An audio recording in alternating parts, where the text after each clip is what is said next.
কিছুদিন আগে আমি 4 টায়ারের একটা প্লাস্টিক কাপবোর্ডের ক্যাবিনেট কিনেছিলাম রিভানের রেগুলার ইউজের জামা কাপড় রাখবার জন্য।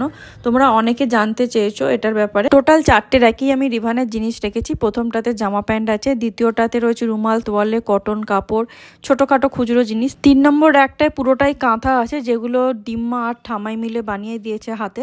4 নম্বর র্যাকটায় সাবান, তেল, শ্যাম্পু, ওর কিছু জুতো আছে আর একটু এক্সট্রা জিনিস রয়েছে, যেগুলো এখন কয়েকটা কাজে লাগে না। যেমন লাভের একটা পাম্পিং মেশিন রয়েছে, হ্যান্ড পাম্পিং আর ইলেকট্রিক পাম্প দুটোই রয়েছে, বাট ওটা এখন আর আমার কাজে লাগে না। আর কিছু জনসনের প্রোডাক্ট রয়েছে যেগুলো ওর অন্নপ্রাশনে গিফট পেয়েছে, কিছু এখানে রেখেছি, বাকিগুলো ওর কটবেডের স্টোরেজটার মধ্যে রেখেছি। যেহেতু রিভান জনসনের প্রোডাক্ট ইউজ করে না, তাই ওগুলো আমি কাউকে দিয়ে দিতে চাই। যাদের ঘরে ছোট বেবি আছে, অনেকেই কিনতে পারে না, তো যাদের সামর্থ্য নেই তারা আমার সাথে যোগাযোগ করো, আমি দিয়ে দেবো। তোমরা অনেকে জানতে চেয়েছিলে বেবি হাগের ডাইপার প্রোটা কেমন। প্রোটা খুবই ভালো, ভীষণ কমফোর্টেবল, অ্যাডভান্সটার থেকে ভীষণ সফট আর হালকা, মনে হবে যেন একটা পাতলা প্যান্ট পরে রয়েছে। তবে আমার দুটোই ভালো লাগে। প্রোটা আমি রাত্রিবেলা ইউজ করি, আর যে অ্যাডভান্সটা রয়েছে ওটা আমি দিনে ব্যবহার করি।